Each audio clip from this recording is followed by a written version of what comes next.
Hare Krishna. We continue reading from Bhagavad Gita as it is. We are reading from chapter 7, Knowledge of the Absolute. And we are reading from text 15, where Krishna is describing 4 kinds of people who do not surrender to him. In text 14, Krishna says that you want to get out of this material world, you simply surrender to me, and very easily you can get out of the material world. Next, he goes on to say that 4 kinds of people never surrender to him. So he's saying, who are the 4 kinds of people? And Prabhupada is giving us explanation about these four different types of people. So the first are the Mudha. The Mudhas are those who are grossly foolish, like hard-working beasts of burden. They want to enjoy the fruits of their labor by themselves and so do not want to part with them for the Supreme. So the Mudha is a person who works very hard, and the result of his activity he wants to enjoy for himself. He does not offer the results to Krishna. He wants to keep the results for himself. The typical example of the beast of burden is the ass. This humble beast is made to work very hard by his master. The ass does not really know for whom he works so hard day and night. He remains satisfied by filling his stomach with a bundle of grass, sleeping for a while under fear of being beaten by his master, and satisfying his sex appetite at the risk of being repeatedly kicked by the opposite party. The ass sings poetry and philosophy sometimes, but this brain sound only disturbs others. This is the position of the foolish, fruitive worker who does not know for whom he should work. He does not know that karma, action, is meant for yajna, sacrifice. So, Mudha, Krishna is saying, who are the Mudhas? Are people who are working very hard and who want to keep the result for themselves, not knowing that the result should be actually offered to Krishna. Because like this, then we are getting entangled in the law of karma. We want to keep the result of our activity for ourselves. So we have to take future lives. We are creating our future lives to come either to enjoy or to suffer the results of the karma. Most often, those who work very hard day and night to clear the burden of self-created duties say that they have no time to hear of the immortality of the living being. So people need to work so hard that they really don't have the time to hear from Bhagavad Gita, from Srimad Bhagavatam. No time to hear that, oh, you're not the body, you're the soul. We have done that. Our modern civilization, just to maintain ourselves in the body is so difficult that people have to really work very hard. And in that bargain, what is the bargain? We don't get the time to know who we truly are. To such mudhas, material gains, which are destructible, are lives all in all, despite the fact that the mudhas enjoy only a very small fraction of the fruit of labor. So someone who's working very hard, he's very attached to his work. He does not get much time to actually enjoy all that he's working for. Sometimes they spend sleepless days and nights for fruitive gain, and although they may have ulcers or indigestion, they're satisfied with practically no food. They're simply absorbed in working hard day and night for the benefit of illusory masters. So majority of us are in this category. We're working hard day and night. We don't know who we are working for.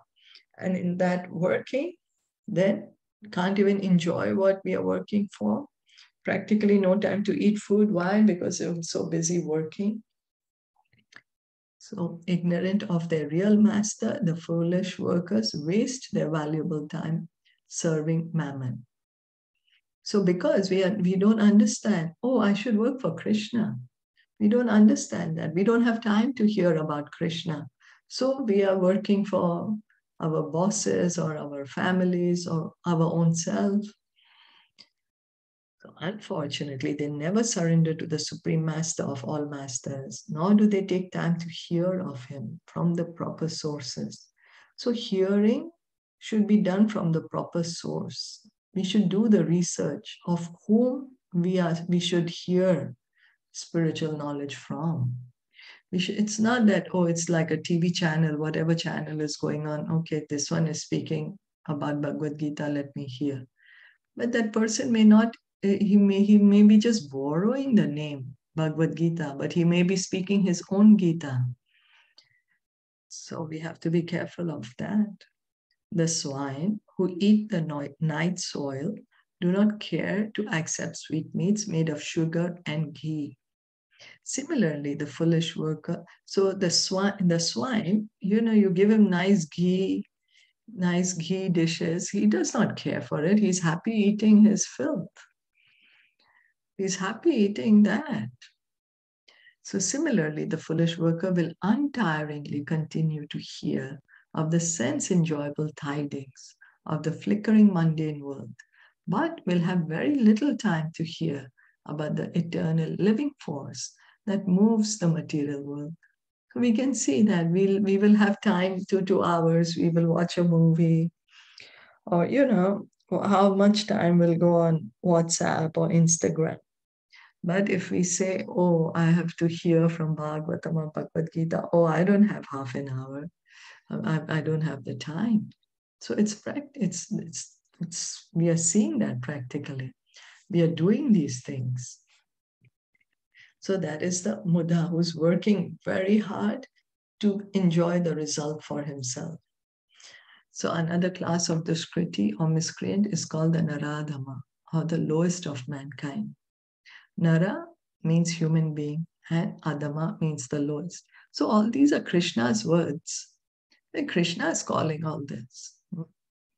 So out of the 8,400,000 species of living beings, there are 400,000 human species.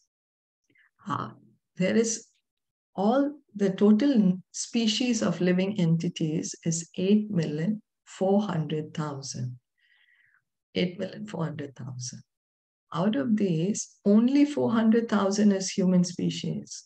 So 8 million is, out of these, there are numerous lower forms of human life. They are mostly uncivilized. So we can see that human life is so rare, And even in this human species, most of them are uncivilized. The civilized human beings are those who have regulative principles of social, political, and religious life. Those who are socially and politically developed, but who have no religious principles, must be considered Naradamas. So we may say, oh, we have great social, political structure, but where is our religious structure? If we are not following a religious structure, we are being called Naradama, lowest of mankind. Because as a human being, we are supposed to follow the rules and regulations, the principles of society, of politics, and of religion. If we don't do that, then we are called lowest of human beings. So we can see practically the whole world is right now in this situation. We are not following the religious principles as they are supposed to be. Nor is religion without God religion. Now we may say I'm following certain religion, but there's no God in it. How can it be?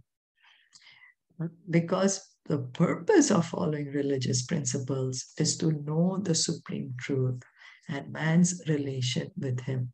This is the reason, the purpose of religion, to know who is God and what is my relationship with him. As we were just hearing in Caitanya Caritamrta, the Vedanta Sutra, the first 2 chapters of Vedanta Sutra are speaking about this Sambandha Gyan. Who is God and what is my relationship with him? This is the purpose of religion.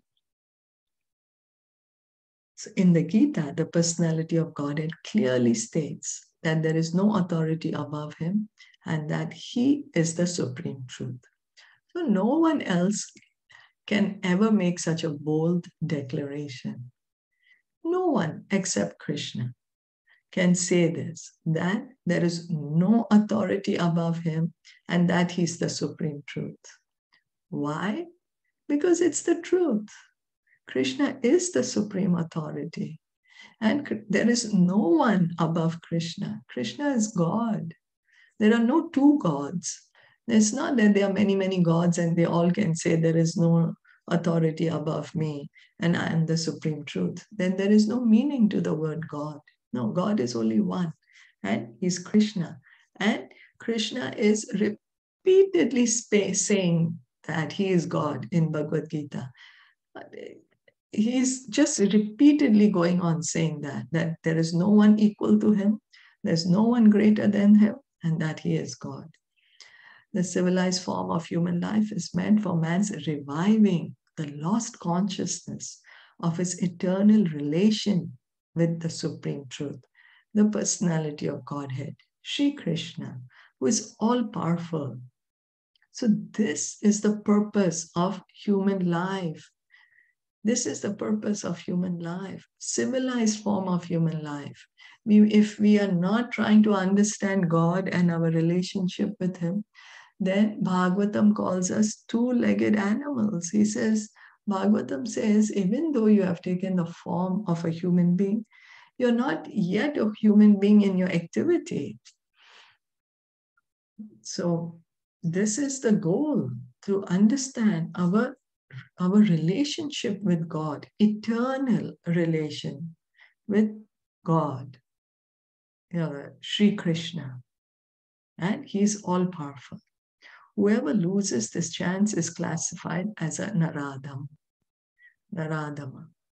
We get information from revealed scriptures that when the baby is in the mother's womb, an extremely uncomfortable situation, he prays to God for deliverance and promises to worship him alone as soon as he gets out. So the scriptures, this Bhagavatam describes what is the position of the baby in the womb. We glorify, oh, baby's coming, so nice, so sweet. But what's happening inside? Bhagavatam, 5th canto, very graphically, everything is described, how the baby is in such a precarious condition. He's in such a tiny space. He's head down for so long. Then the fire in the mother's stomach burns him. There are worms eating him. It's not a good situation. We are thinking, oh, very, very good, very good. But the scriptures inform us that how it's very uncomfortable position that the child is in the womb of the mother. And what is he doing? Because he is suffering so much. The pious, those who are pious, they pray to God. Not everyone, but those who are pious, they are suffering, then they pray to God. Oh, my dear Lord, now as soon as I get out of this, as soon as I get out of this womb, I will worship you. I will worship you. I pray to you. But what happens is, as soon as the baby is out, he forgets everything. He sees, oh, here I'm crying. Everyone wants to pamper me. Everyone is listening to me, whatever I say. So he forgets his prayer to the Lord. To pray to God when he is in difficulty is a natural instinct in every living being because he is eternally related with God. So we can see that even a baby is praying to God. Nobody's teaching him, but he's praying to God. Why? Because it's a natural instinct. Why? Because each and every living entity is part and parcel of God. We can deny it, we can cry about it, we may refuse to accept it, but it's the truth. It's the truth. We can see anything happens which we are not able to control, or we are very fearful, or something, we don't understand what's happening, or things are not going our way. We automatically turn to God. We pray to him. It's instinctive. It is instinctive. Why? Because he is our Father. He is. We can't deny that fact. So, but after his deliverance, the child forgets the difficulties of birth and forgets his deliverer also, being influenced by Maya, the illusory energy. So when the child comes out, he forgets God. So it is the duty of the guardians of children to revive the divine consciousness dormant in them. So when the baby comes out, it is the duty of the parents, of the caretakers of the child, to keep reminding him, hey, you're not this body, you're eternal part and parcel of Krishna. You have an eternal loving relationship with Krishna. See, divine consciousness dormant in them. This divine consciousness is dormant in each of us. We have to revive it. The more we hear and chant, the more we can revive our dormant consciousness, divine consciousness.